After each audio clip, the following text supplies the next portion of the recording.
The text buzzed in, simple, but it felt like a slap. We're doing a younger, sleeker wedding. You understand? It was 9:42 a.m., just another morning with cold tea and buttered toast. When I picked up my phone, I thought it might be a reminder for groceries, or maybe one of Lily's philosophical texts from her high school days. Instead, it was Rachel, and in 6 words, everything changed. We're doing a younger, sleeker wedding. You understand? No greeting, no context, just that. A sharp, sterile message that seemed to carve a space between us I didn't know existed. I'm curious, where in the world are you joining us from? Drop your city or country in the comments, and make sure you're subscribed for all the latest updates. The text buzzed in, simple, but it felt like a slap. We're doing a younger, sleeker wedding. You understand? The phone buzzed at 9:42 a.m., a single sharp vibration on the breakfast table beside my cooling tea. I was buttering a slice of toast, already halfway through the crossword puzzle, when I picked it up, expecting a grocery reminder, or maybe Lily with one of her philosophical 11th grade questions. Instead, it was from Rachel. We're doing a younger, sleeker wedding. You understand? No greeting, no hi mom, just that. I stared at the screen, blinking slowly. Sleeker, younger. Understand. The toast slipped from my hand and landed butter side down on the open newspaper. My thumb hovered above the phone. I reread the message, searching for punctuation, warmth, context. There was none. Just those 6 words, brittle as frost. Understand what, exactly? That I wasn't invited? That I didn't fit into the palette of eucalyptus greens and minimalist white orchids? That somehow my age, my body, my existence, no longer complemented the aesthetic of her new life? I felt something fold inside me, quiet but final. Rachel had always been sharp, efficient, the kind of girl who corrected her teacher's grammar by 3rd grade and rolled her eyes when I wore prints she deemed aggressively vintage. But I'd hoped, our years meant something more than that. I lifted the tea to my lips, but the sip was bitter now. Stale. A younger, sleeker wedding. I had walked through fire to raise canceled vacations, cooked through flu seasons, sat on metal bleachers in the cold while she ran track. I'd held her hand through every breakup and gripped the wheel with white knuckles when she learned to drive. I'd paid for therapy she didn't know I skipped meals to afford, but none of that was sleek. None of that fit into a Pinterest board with pastel menus and gold-trimmed place cards. I set the mug down too hard, and it chipped at the rim. I stared at the hairline crack, then at the slice of toast on the crossword. 5 across, that which remains after the 5 ashes. I stood, pacing the kitchen. The radiator hummed softly. Outside, a car door slammed, and a dog barked. Inside, everything shifted. Rachel had moved on, made space for a husband, a future, a life where I wasn't a guest of honor but a ghost in the wings. Expected to understand, to step aside. Well, maybe it was time I did. I walked to the hallway and stood before the mirror. My reflection didn't flinch. Crow's feet, yes, silver at the temples, but I looked real, and tired of shrinking to fit. I opened the closet door and stared at the boxes stacked there. Old journals, shoes I hadn't worn since the last dinner party Rachel hosted, where she seated me beside the door for easier access. I walked past them all and grabbed my phone. Scrolled to Tom, Landlord. I hesitated. The safe version of me would leave it alone. Accept her new life. Stay here. Smile politely through another distant wedding, with a seat near the buffet and a thank you card months later. But I'd lived my whole life, bending, and I was starting to feel the cost. I hit call. The dial tone rang out like a challenge. As the phone rang, I closed the closet door behind me. I didn't know what I was walking toward, but I knew I wasn't staying here anymore, waiting to be erased. The phone rings twice before the landlord picks up. My decision is final. It's time to take control of this situation. It rang twice, maybe 3 times. Then his voice came through crackly and half asleep, as though I'd stirred something more than just a man from a nap. Tom here. I swallowed. My throat was dry. Hi Tom, it's Grace, from Cottage 3 on Willow. A pause, then a shift in tone. Grace. Hey there. Everything okay? I looked around my living room, sunlight catching on the dust across the mantel, an old family portrait staring back with smiles we hadn't worn in years. Not really. I said, I think I need to move out. Another pause, not shocked, not judgmental, just quiet. Okay, he finally said. Do you need to break the lease? Yes, I gripped the edge of the counter. I know it's sudden, but I can't stay here anymore. He sighed, but it was the tired kind of sigh, not the angry kind. Well, it's your name on the lease. You've been here 5 years, never missed a payment. I can work something out. Tears pooled unexpectedly. I didn't let them fall. Are you okay, Grace? I hesitated. I'm not sure yet, but I know I need a change. I can't keep waiting for my life to make space for me. The words came out before I could polish them, but they rang true in my chest. Tom cleared his throat. Look, I've got a tenant lined up for July. Place always moves quick in the summer. If you're out by end of next month, I won't charge a penalty. I closed my eyes, let the relief sweep in like a tide. Thank you, I whispered. Really? No problem, he said gently. If you need help with anything, recommendations, boxes, whatever. I've got a cousin who runs a moving company, just say the word. I thanked him again, ended the call. Then silence. Not the kind that presses. Not like the one that followed Rachel's text. This silence felt like open sky, wide, blue, untethered, terrifying, and thrilling. I stood there with the phone still in my hand, staring down at the chipped mug beside the crossword, the buttered toast congealing on the page. It felt like the house had shifted under my feet. Or maybe I ran my hand along the wall of the hallway as I walked, touching photographs I hadn't really looked at in years. Rachel at age 5, covered in cake. Rachel at 12, holding her science fair trophy. Rachel at 20, beaming at her graduation, while I stood behind her smiling, supportive, always a step out of frame. I stepped into the bedroom and opened the closet. The same shoes, the same carefully folded linen, the same sense that none of this belonged to a woman who had lived for herself. I sat on the edge of the bed and exhaled. What now?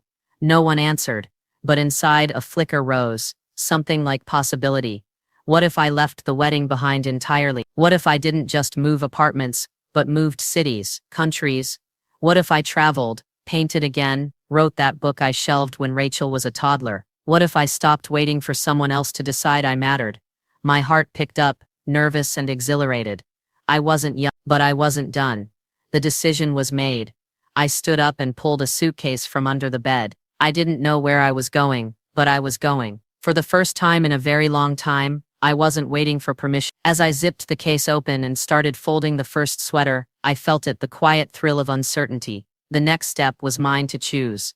I started packing, not knowing what I was leaving behind, but feeling sure of what I was moving toward. I stood in the center of the living room, a cardboard box at my feet, walls lined with memories, family portraits, framed ribbons, Rachel's baby shoes in soft pink. Each lifeless object stared back, reminding me of the years I'd devoted to someone else's story. I picked up a small canvas on the mantel, my first acrylic painting, bold blue strokes I'd done between PTA meetings. I traced the edges with a fingertip, heart tightening. I set it in the box labeled Art and Box by box I sifted through my life recipes clipped from magazines, travel maps I never used, journals filled with half-written poems, and empty margins. Each item felt like a tether to a version of myself I'd shelved long ago. I paused at a stack of photographs on the coffee table. Rachel's track meet, birthday parties, graduation day. The smiles were real, but I realized they were all for her. Where was I? When had I stopped living for me? The afternoon sun slanted through sheer curtains. As I taped the Art and Dreams box shut, it felt lighter than it should have, less like loss, more like release. My phone vibrated. I glanced at it. A text from Rachel. Mom, can you come help pick centerpieces? We need you. My chest twisted. A polite version of her last message, warm enough to sound like inclusion, cold enough to remind me of her tone. I silenced the phone. Another text from Tom. Let me know when you want those moving boxes. I exhaled. I was closing doors and opening others. After pausing for a drink, I moved to the bedroom, the quietest room in the house. I pulled a drawer open and found my passport, half empty. The last stamp dated to. I hadn't traveled beyond this home since Rachel left for college. I gently slid it into a folder marked future. I tucked in an old acceptance letter from a writing seminar I never went to. The words creative writing glowed faint in my mind. I stared at the stacks of unopened mail bank statements, utility bills, newsletters from local art fairs. It had taken courage to read those postcards in years past. Now they felt like invitations. I searched online, apartments in the next town, townhomes near the coast, shared studios in artsy neighborhoods. I imagined walking through doorways that would be mine alone. I bookmarked 3 listings: a sunlit loft with a balcony, a cottage steps from the harbor, a studio above a bookstore. I felt fluttery, alive. Evening light stretched shadows on the walls. I returned to the living room, touched the final box labeled. At the top was my favorite typewriter, dusty, silent, but waiting. I pressed a key, clack. The sound echoed, start. Some sadness curled beneath my ribs. This place had held laughter, milestones, love, Max's graduation party, Rachel's first heartbreak, the night she kissed her fiancé here. But it had also held ghost spaces where my own voice dissolved in the background. I folded the me box lid and stood, breathing in the quiet hum of my own making. I looked at the unopened greeting card from Rachel that sat on the table. Can't wait to share this day with you. I'd lived the final draft of that sentiment. I didn't need the card. I needed to live ahead. I grabbed my phone and scrolled to a real estate agent I'd saved earlier, her listing of that harbor cottage. My thumb hovered over. My heart drummed, reminding me that this sounded like more than noise. It sounded like possibility. I tapped the number and set the phone to my ear. As the line rang once twice, I looked around the half-packed room, home and history behind me, future and freedom ahead. The countdown had begun. I was ready to step out of the shadows and into my own light. It wasn't just about leaving a house, it was about leaving a life. The morning air felt sharper than usual as I pulled open the curtain. Light streamed across half-packed boxes like a spotlight on a stage I never thought I'd stand on. I reached for my coffee, the mug warm in my hand, and let the silence of the house settle around me. There was no rush, just resolve. I moved through the living room, taping up a box labeled. Inside it were small things with big meaning. My old writing notebooks, a faded sketchbook, a scarf from the trip I never took. Each item was a breadcrumb back to myself. On the floor sat a pile of Rachel's childhood photos I hadn't boxed yet. I stared at one, her at 11, in a yellow dress, hugging a puppy. My fingers brushed the image gently, but there was no ache, just understanding. I had loved her with everything I had, but I'd forgotten to leave space for myself. The phone buzzed again, a new message from Rachel. We need a final head count for the rehearsal dinner. Can you confirm your dress color? A wave of tension crept into my shoulders. The tone was softer, but the pattern was the same. Assume I'm there, expect I'll comply. I locked the phone and left it on the table. I had a different plan today. I opened my laptop and refreshed the real estate page. The cozy apartment above the gallery was still available, arched windows, a tiny balcony, steps from the art walk every second Saturday. I clicked schedule viewing. Then came a knock. Miriam stood there with a bag of croissants and a look that saw through me instantly. You're glowing, she said as I stepped aside. We sat by the window sharing the flaky pastries in companionable quiet. Tell me everything, she said finally. I did. The boxes, the text, the apartment, my plans, my fear. She listened without interruption. When I was done, she smiled. You don't need to apologize for taking up space, Grace. You've earned the right to live your life on your terms. Tears threatened. I blinked them back. Don't go back, she added gently. Not to the house, not to the version of you that only ever gave. I nodded. Her words stayed with me long after she left. Later that evening, I tackled the hall closet. Tucked behind old scarves was a manila envelope. I pulled it free and opened it without thinking. It was a letter from Michael, dated 2 months ago. I've decided to fully finance Rachel's wedding. It's simpler this way. I'll coordinate directly with her. Hope you understand. There was no greeting, no discussion, just another decision made without me. My stomach dropped. He hadn't even told me, and Rachel hadn't either. They'd carved me out of yet another chapter like I was a footnote. I sat on the couch, the letter crumpled in my hand. For a moment, the boxes around me blurred. This wasn't just about moving out. It was about everything I hadn't said, everything I'd swallowed, but I'd already started. The boxes were packed, the apartment was waiting, and I wouldn't let this letter pull me back into the silence. I folded the letter once, then again, and dropped it into the donation pile. I wouldn't carry it into my next life, but I couldn't help but wonder how many more pieces of me had they decided didn't belong. I wasn't going to wait for permission anymore. The change was happening, with or without their approval.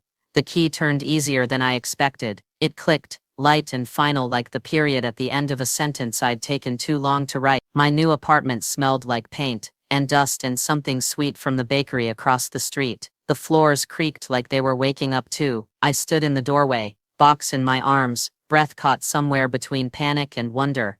This was mine. The first thing I unpacked wasn't a mug or a plate. It was my old writing journal, the one I used to carry everywhere before Rachel was born. I placed it gently on the windowsill, beside a vase I filled with grocery store daisies. The room glowed in the late afternoon light, golden and unsure just like me. The couch arrived next, small blue, second-hand.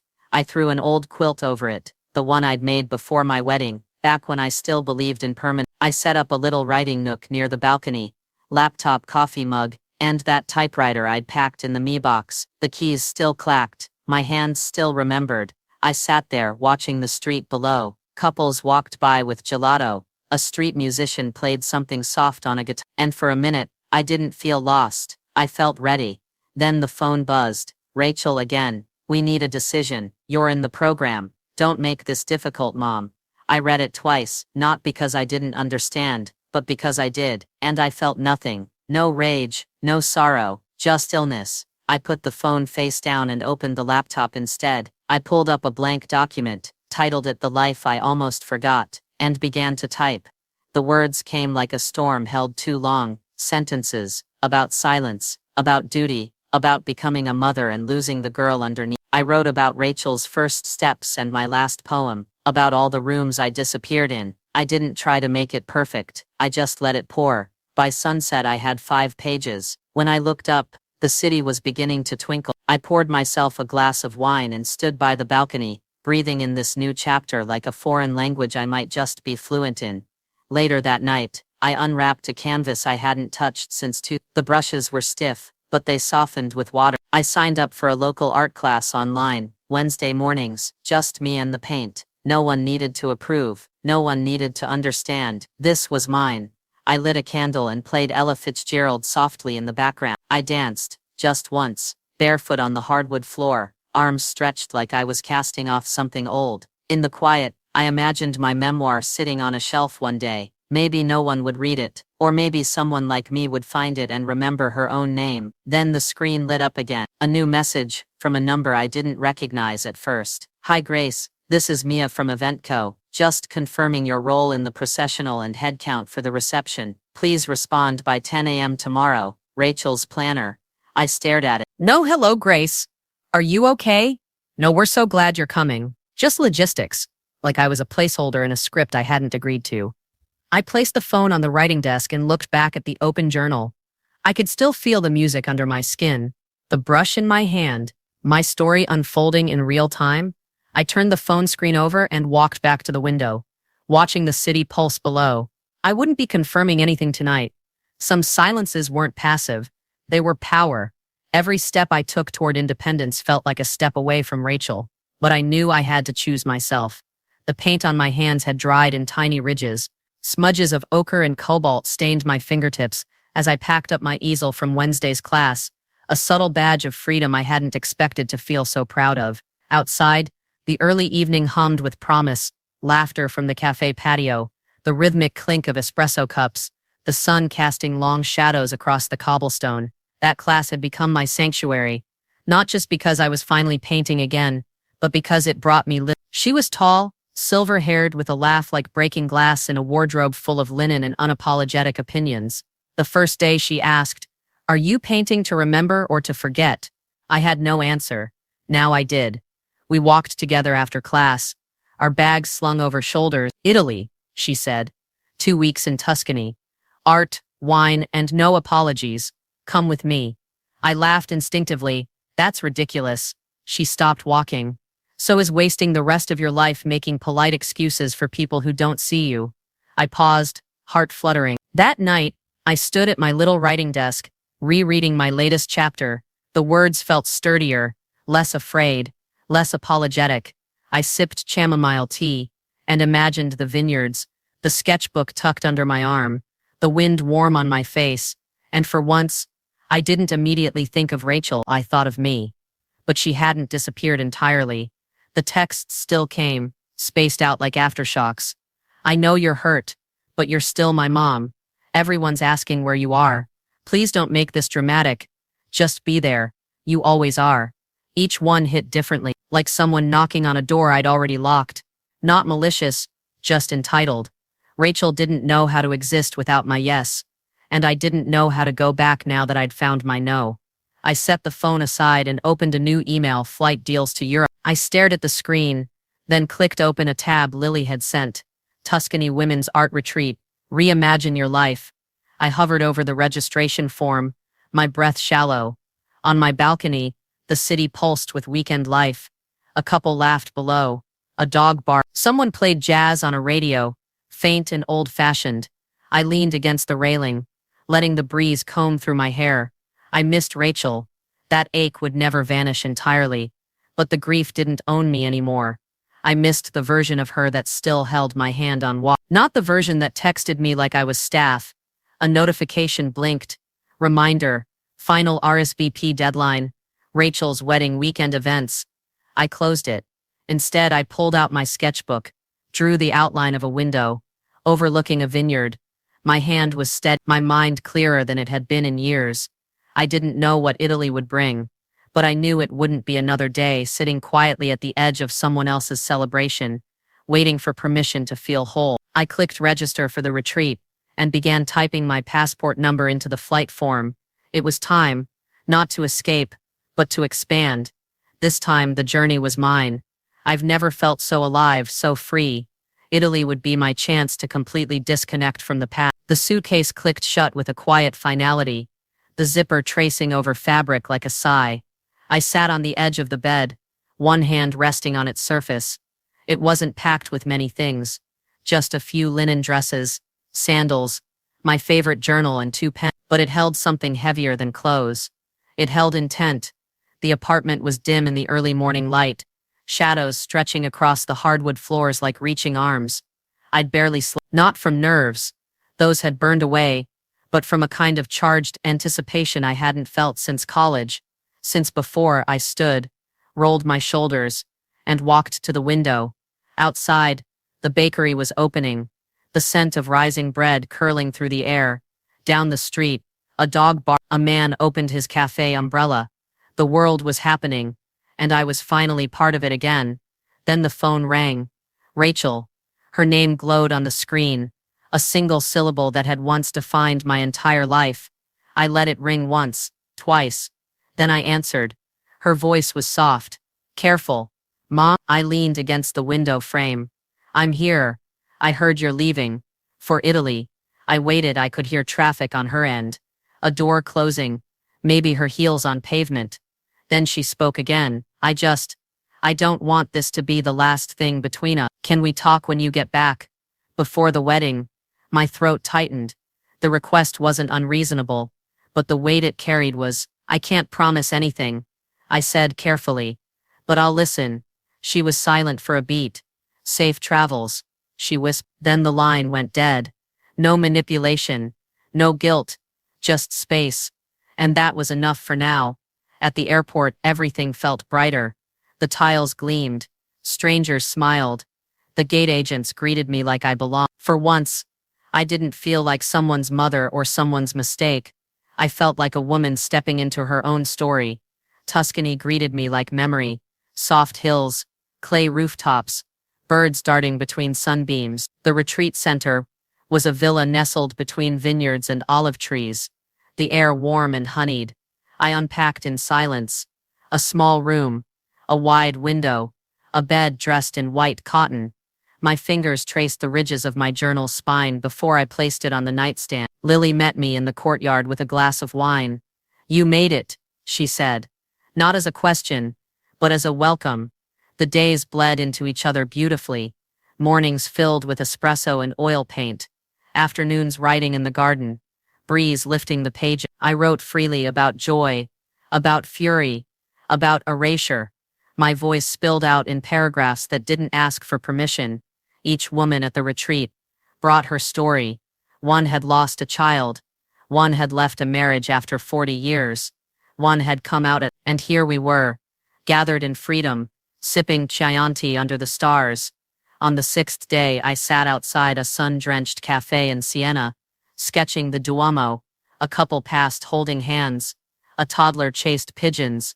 And I realized I wasn't sad. I wasn't waiting. I was here. My phone buzzed. An email. Grace, just confirming you will not be attending. Michael has RSVP'd solo. Rachel wants no empty seats. Thank you for the clarity. Mia, event coordinator. I stared at the screen. Not mom. Not we miss you. Just logistics. A transaction. My fingers hovered. But I didn't reply. Instead, I flipped to a fresh page in my journal and wrote one sentence. She will have her day. And I will have my life. I closed the email and turned back to the view. Vineyards glowing in the golden light. I lifted my glass. Not in mourning, but in gratitude.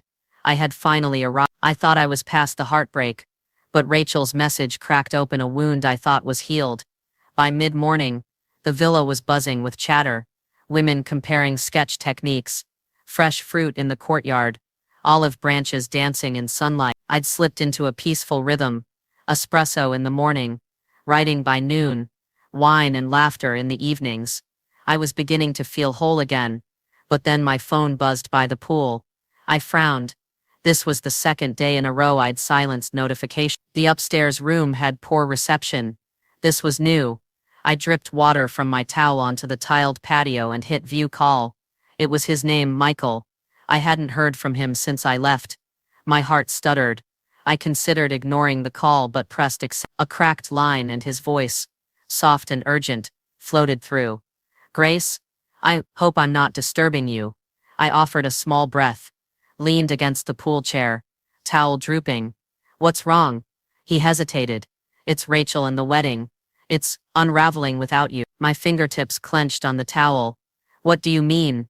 There was a pause, fuller than any silence between us. He cleared his throat. Samantha, Rachel's planner is overwhelmed. The florist quit. The caterer oversold. Guests are texting about refunds.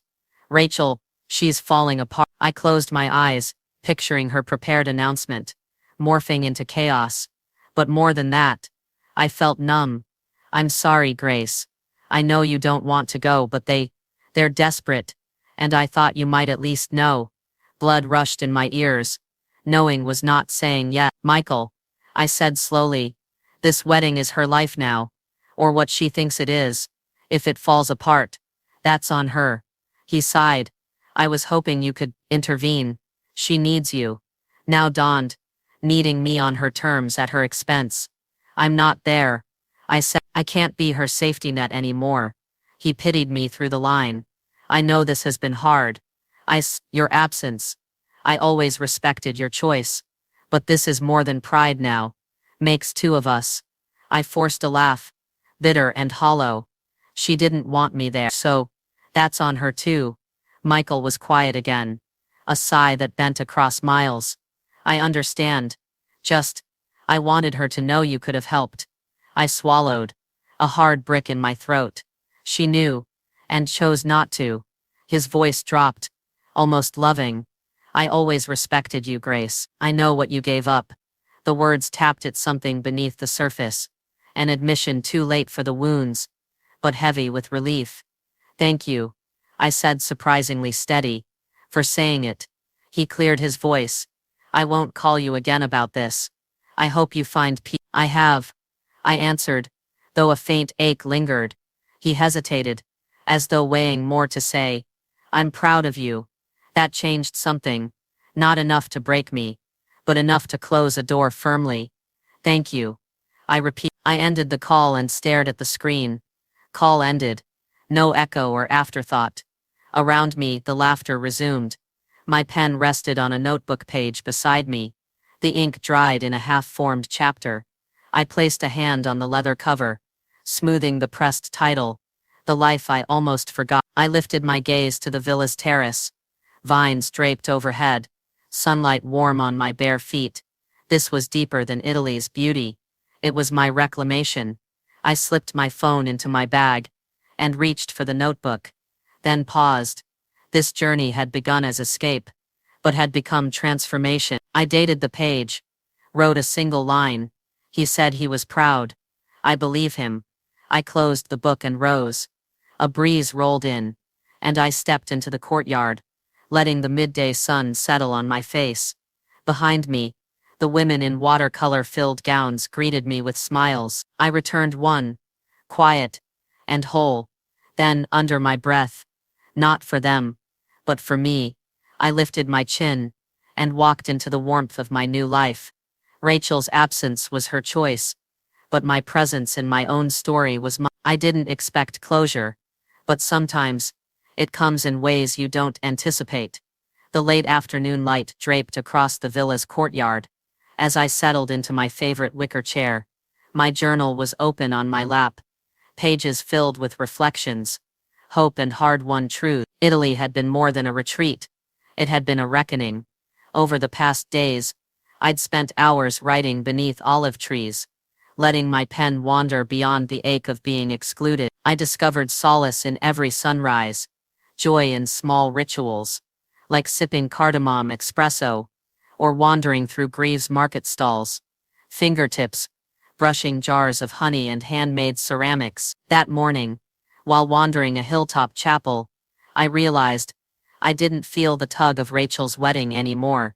Not fear, not longing, just a gentle acceptance. My home wasn't tied to one family's timeline. It was wherever I dared to build it. My phone buzzed, and I nearly ignored it, but something told me to check. It was Rachel. "Mom, can we meet when you're back? I want to talk." The words were simple, not polite fluff, not demands, just a request. My chest tightened, memory rising, the sting of her earlier texts. But beneath it all, a flicker of hope. I waited until evening to reply. I chose yes. Let's meet after I return. No apology, no promise, just a boundary, just a possibility. That night, under a sky still warm from the day, I wrote in my journal, "Closure doesn't mean forgetting. It means choosing what to carry with grace." I paused, the pen hovering over the page. Italy had taught me that departure wasn't abandonment. It could be preparation for a different kind of return. In the following days, I finished a chapter reflecting on being a mother and reclaiming myself, not as a sacrifice, but as a choice. I shared it with Lily, who responded with, "I knew you'd come back to you." That felt like a blessing, bigger than any reconciliation. On my last evening, the retreat organized a farewell dinner under lantern-lit vines. We tipped glasses to new chapters, to courage, to reinvention. I caught my reflection in a lantern's glass. Older, yes, but luminous. The night before departure, I walked the villa's stone path alone, heels clicking softly, shadows wrapped around the walls, whispers of cicadas in the dark. I exhaled deep, tasting freedom. Back in my room, I closed the journal and tucked it beside the typewriter. I packed a final box, labeled Italy, filled with sketches of vineyards, pressed lavender, letters I'd written to myself. This time, the pages weren't brittle with heartbreak, but alive with possibility. The morning I checked out, the sky was pale and forgiving. I carried my luggage down the stairs with quiet gratitude. It was my final goodbye to the villa, and a hello to what came next. On the plane, I turned pages in my notebook, making notes on how to prepare, what to say, what not to say, where to meet Rachel. I sketched a loose plan. Coffee shop midday. No expectations, just presence. When the flight path dipped toward home, I felt a steady calm. My hands didn't tremble. My heart didn't race. I thought of the woman who'd slammed that chipped mug onto the counter months ago, ashes behind her feet. I'd come far, walking through my front door that evening. I paused, no voice demanding resignation, no silence weighing on me, just quiet space. I unpacked the Italy box and placed the sketches on my desk. The lavender pressed between pages filled the room. Then I dialed Rachel. Her voice was tentative when she answered. "Hi, Mom." I smiled, though she couldn't see me. "Hi, sweetheart." My tone held no blame, only invitation. There was a pause. Then, "I'm sorry. I waited, aware that this moment could tip either way, toward healing or final farewell. I wasn't closing the door, but I wasn't stepping forward blindly. "I want to talk," I said, simple and steady. "Can we meet tomorrow?" She whispered. I nodded, though alone. "I'd like that." I hung up and stood in the empty room, feeling both the gravity and the grace of this moment. I'd come for closure, but I realized maybe this was the first step toward something new. This conversation would decide whether there was any going back, or if we would forever be strangers. The cafe smelled of fresh bread and cinnamon. Mid-morning sunlight streamed through large windows, casting geometric patterns on the wooden floor. I sat at a corner table, calm but alert, stirring tea with care. My journal lay closed beside me, words still fresh in my heart. Rachel arrived, hesitant. Her shoulders tensed when she saw me, and her greeting was quiet. "Hi, Mom." I gestured at the seat across from me. "Hi, sweetheart." We sat, tea and coffee warming between us. The initial silence stretched before Rachel cleared her throat. "I've been turning this over in my head," she began softly. "How I handled everything. The texts. Excluding you. I was wrong." Her apology had weight, not flimsy or rehearsed, but real, and it hit me with a mix of relief and ache. I nodded, letting the space hold us. I was building a version of my life that didn't include pain. She said, tears glistening in her eyes. "But I didn't realize it would cost me you." "I'm so sorry." I breathed in. "Thank you for saying that." My voice trembled, but I guided it steady. "I needed time to remember who I am outside of being your mom." The wedding exclusion. It hurt. She leaned forward. "I thought I was protecting us from drama, but I know now I silenced you. And it silenced a part of me too." The air shimmered with raw honesty.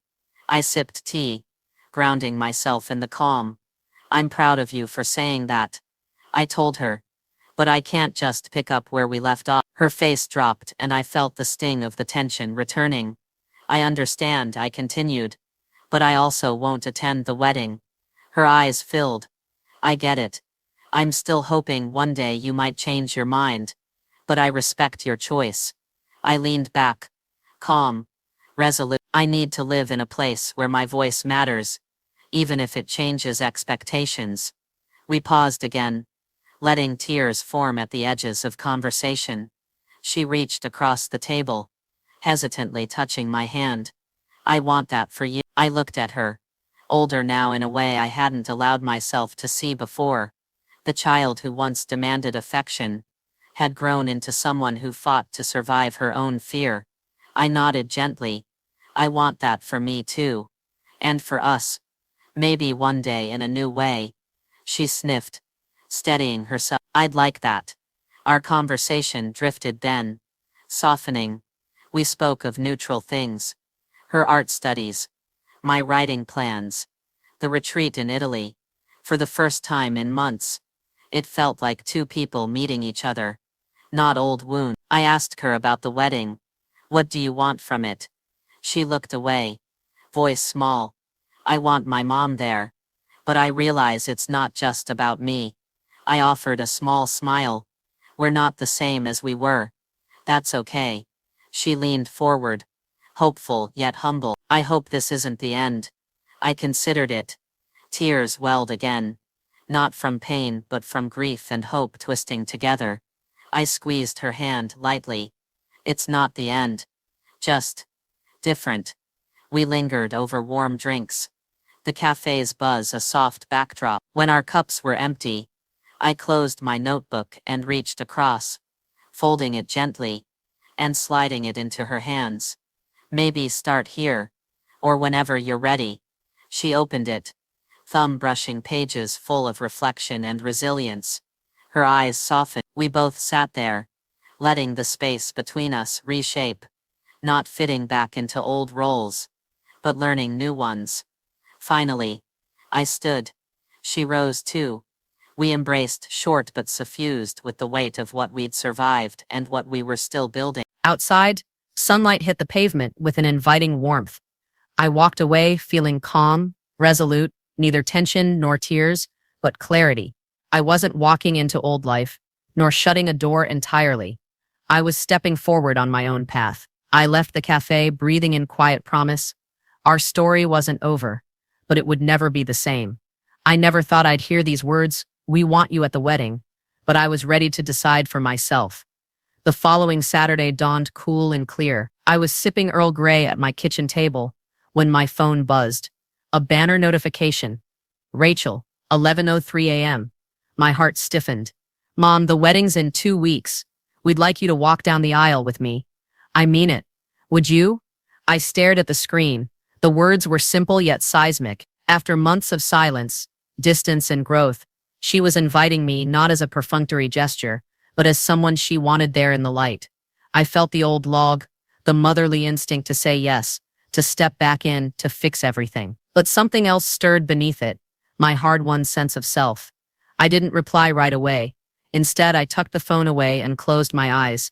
Outside, sparrows twittered. I breathed in, calm.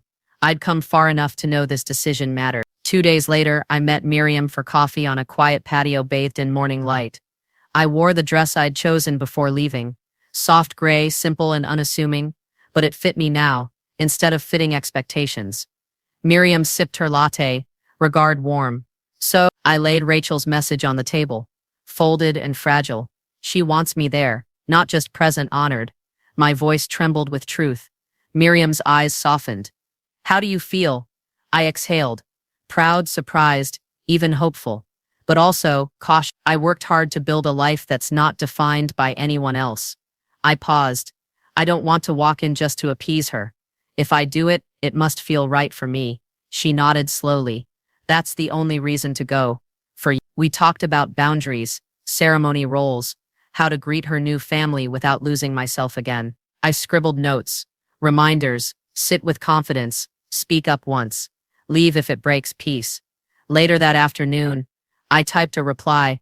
"Rachel, I'd be honored to walk with you, but on my terms. I'll be there as me. No need for speeches. No staying late. Let's talk details." I hesitated a moment before hitting send. Then I felt light. My voice had entered the room again. The next days passed in a calm hum. I painted in the evening, fueled by lily-white coffee during the day. I sketched floral arrangements I liked, not as suggestions, but for myself, something I would enjoy wearing in my hair. I chose a new scarf for the wedding, deep teal velvet, hand-dyed. It spoke of change and rootedness. I took it to the tailor to clip away threads and hem it for a shawl. The tailor's quiet praise, "Very you," felt like the first true compliment in months. I called Michael to share the news. His voice brightened. "I'm glad, Grace." "That's good." I felt a ripple of uncertainty. Did that mean I had to mend every broken relationship? I reminded myself, peace, not perfection. By the morning of the wedding, everything was ready. My suitcase held one simple dress, the teal shawl, my journal, and a small wrapped notebook. A gift for Rachel. In it was a single note. "For the new chapters we create." The drive to the venue was quiet, scenic roads lined with birch, the sun low and forgiving. I felt neither nervous nor jubilant, just steady. I wasn't stepping back into who I was. I was stepping forward into who I'd become. I parked beneath an arch of flowering vines and gathered my things. No rush, no anxiety, just purposeful calm. I paused before entering the wedding house, hand on the door. Beyond, voices, laughter, the low chords of a violist tuning. I squared my shoulders and stepped inside. I walked forward, not into old shadows, but toward my own light, and I felt ready for whatever came next. The wedding day arrived, and I didn't feel like a spectator. I felt like an equal. Soft morning light filtered over the folding chairs, the altar draped in white shears and olive branches. My heart beat steady, not with nerves, but with quiet purpose. I smoothed the teal shawl at my shoulders, scarf now symbol, not accessory, and inhaled. Today unfolded on my terms. I entered behind the bridesmaids. Breath even as a woman in black stood and looked to me with genuine warmth. Rachel's gaze anchored me. She smiled bright. "Welcome, Mom." It felt like sunlight. She slipped into my waiting arms. "Thank you for coming," she whispered. There was no guilt in her voice, just gratitude. I brushed back her hair.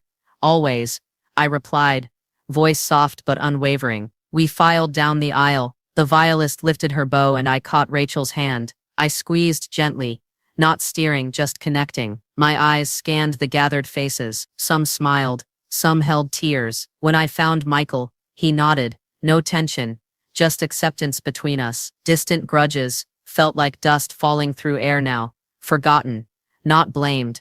I stood beside her mother-in-law, next to Miriam, who beamed proudly. Miriam mouthed, "You earned this," and I nodded. Inside I felt a thrill. I belonged, not by default, but by full recognition. Rachel and her groom spoke vows, promises, that felt hopeful and new. I watched her confident, radiant, no longer needing my approval. I realized the same. I didn't need to prove anything today. No speeches from me, no nodding at every prompt. I clapped when applauded, laughed when invited, and stepped aside when not needed. I was present, not at the edges, but fully in the frame. During photos, Rachel tugged my arm. We stood together as mother and daughter, two women with shared history, different futures. The photographer clicked a shot. My smile deepened, not strained, but rooted. At the reception, I lingered near tables, savoring conversations. A coworker who complimented my scarf, a neighbor who asked about my writing, someone's aunt who admired my shoes. I realized they weren't just pleasantries. They were recognition of me, individually, not as Grace's mom. When the toasts came, Rachel focused on her husband, then slid a later glance toward me, acknowledging my presence. And in that pause, something shifted. She'd written me into her story again, but now as an active character. Later, under string lights, I dipped into dancing with old friends, laughing at stories from the bridal shower, swirling in place with surprising joy, no longer the silent supporter I belonged. Afterwards, I wandered to the balcony alone. A warm breeze curled around me, carrying sounds of laughter and music. I reflected on the last year, the texts, the farewell in Italy, the boundaries drawn and redrawn. I realized I had finally stepped into my own narrative. My phone buzzed, no obligations to respond. I tucked it away and exhaled. In that moment, I understood this wasn't just her celebration, it was both of ours. Not because I'd given up or bent, but because I'd chosen me, and that made all the difference. I lingered on the balcony, watching guests drift like fireflies into the night. I felt whole, complete, ready. I stepped back inside, shoulders light, heart full, knowing the woman I used to be was simply a part of my past, and my future was nothing but possibility. My life is no longer defined by what others expect of me, it's defined by what I choose. I stepped through my front door the morning after the wedding, the scent of my own life greeting me like an old friend. The echoes of laughter and ceremony still floated in my mind, but within these walls, I found a familiar hush.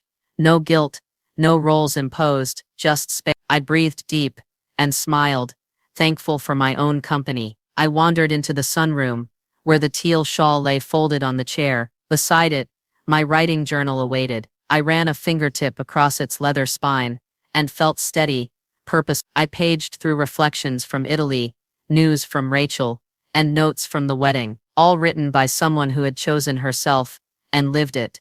I closed it and reached for my laptop. A job listing I'd bookmarked weeks ago came to mind, a writing position at Pencraft, a narrative storytelling site I'd admired for years. I clicked into the email draft, titled Application. My pulse quickened, not with nervousness, but possibility. I typed a thoughtful introduction, referenced my recent journey, and attached my best writing samples. Before doubt could creep in, I hit send. A tremor of exhilaration followed.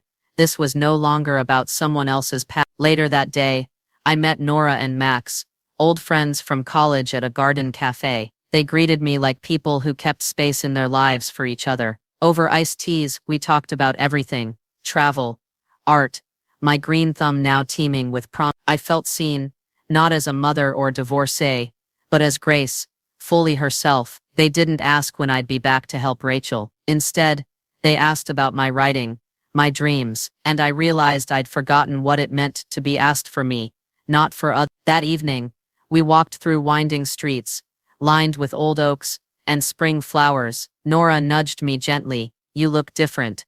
More radiantly you. I felt it too. a lightness I thought belonged to younger versions of myself. Back home, I found a text from Rachel. Mom, dinner next weekend at ours. We'd love to have you. I paused before replying. The invitation glowed on the screen like an ember, warm but distant. I stared at it and typed, "Thank you. I'd like that." I didn't add qualifiers or caveats. I'd earned the right to be present on my terms. My phone pinged again. An email from Pencraft. "We loved your samples and would like to interview." My hand tremored. A genuine opportunity.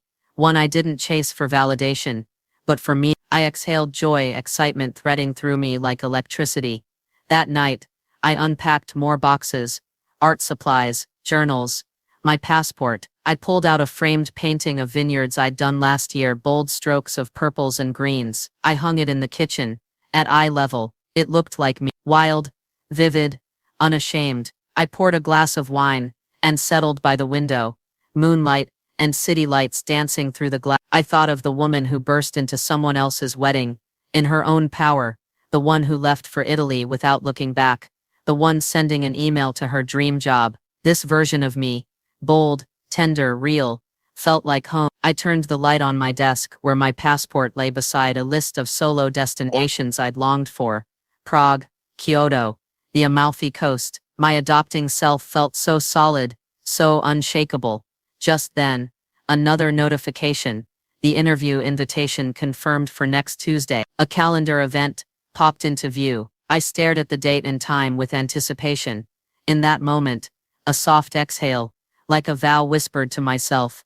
I said aloud, "This is the beginning." I stood in the middle of my small apartment, the city humming beyond the windows, knowing I'd accept the job. My next step, this true journey, would be written by me in my own voice. I've spent years living for others. Now I live for myself, and the world is full of new opportunities. The sunrise glimmered through pale curtains as I tapped away on my laptop.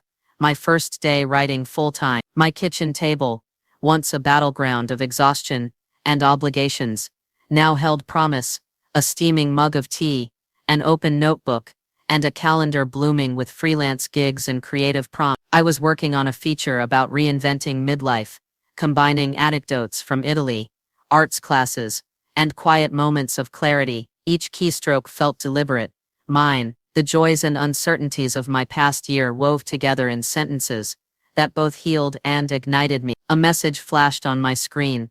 "Rachel, how about breakfast this Sunday to celebrate you and us?" It felt like a lifeline thrown across a river I'd learned to cross alone. My chest fluttered, not with expectation, but warmth. I typed back, "I'd love that." Later, I met Lily for an exhibition opening at the local gallery. The space buzzed with vibrant energy. Photographs, sculptures, paintings. We marveled at a piece of swirling cobalt waves. Lily squeezed my hand. "Look how far you've come." I looked at my reflection in the glass, smudged paint on my fingers, a contented curve to my smile, and realized I had. Back home, I rediscovered my passport tucked into a drawer. Prague, Kyoto, Amalfi, names scribbled beside drawings of me. I traced each one, feeling an itch of curiosity unfurl in my bones. That evening, Michael called, his voice soft and proud. We chatted about Rachel's progress and my feature piece. It was still tender but solid. He told me he'd always admired my courage. No guilt, no regret. Weeks turned into routines. Morning writing, afternoons teaching a community workshop on narrative expression, evenings curled with Nora over wine and conversation. I accepted the Pencraft position. My first paid steady gig. The email invite slid into my inbox like a declaration. "Welcome to the team." One Saturday, as blossoms bloomed in the park, Rachel and I walked side by side. Our words were gentle, catching up, retrieving trust, laughing about small things. At a bench, she turned to me. "You're glowing." I smiled. She reached into her bag. "For you," she said, handing me a framed photo, a snapshot from the wedding us. Arm in arm. Genuine smiles, a recognition of the distance traveled, together yet apart. Inside I felt something settle. Months later I strolled that same park alone. Sunlight filtered through leaves, birds darted overhead, children chased in the distance. My notebook was in my pocket, containing ideas for essays, travel notes, new freelance angles. I inhaled deeply, my lungs opening to the possibility. I paused beside a pond, watching ripples expand outward from a tossed pebble. That ripple was me, starting small, deliberate, intentional, and watching where it led. I pulled out the notebook and jotted a sentence. Freedom isn't leaving, it's choosing. I paused and closed it. Ahead, a path curved into future unknowns. I walked forward, steady and sure. Each step echoed my own voice. I was free, finally, truly free. And this was only the beginning. I never thought my life could be mine again, but now it's all mine. Morning light poured through the living room windows, warming the tea I cradled as I paused before my desk. Sunlight danced across scattered drafts, memoir ideas, travel outlines, character sketches. My gaze traveled over each one, a quiet smile tugging at my lip. This wasn't chaos, it was creation, and it was mine.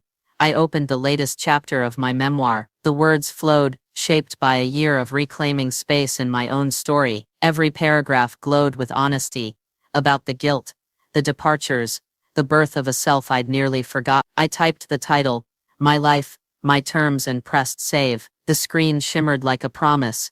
A ping announced a calendar event. Call with Pencraft editor, feedback on first draft. My pulse fluttered with anticipation. No anxiety, just clarity. I breathed in, exhaled, and clicked to join. His praise, a gentle but solid foundation, unsettled something warm in my chest. Pride. Later, I slipped into my coat and walked toward the cafe where Rachel and I had begun rebuilding. Along the way, I passed the gallery, where Lily and I first met, her studio window flickering with paint and possibility. Outside, a sign announced, Saturday Art and Writing Workshop.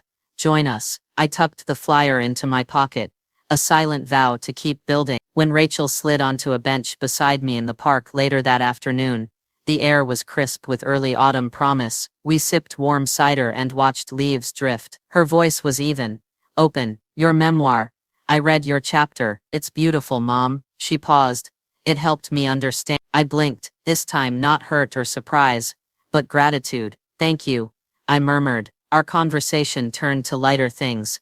Her new job, my travel itinerary, but always circled back to what we were building now. Connection threaded with respect. We weren't lost in expectations or past hurts. We were moving forward. On the walk home, I stopped at an art store. Inside, shelves held paints, canvases, brushes strewn like untold adventures. I picked up a medium-quality sketch pad and a set of charcoal pencils. The familiar weight, in my hand, felt like an extension of my pulse and my promise to myself. Back home, I set the package on my desk beside the laptop and slipped the sketchbook into my bag. Tomorrow, I thought, I'll sketch that oak-lined path behind the park. Tomorrow, I'll keep choosing me. That evening, Michael texted, so proud of you. When does your book come out? The words read like sunlight on quiet water. I replied, sooner than you think. Days turned into weeks.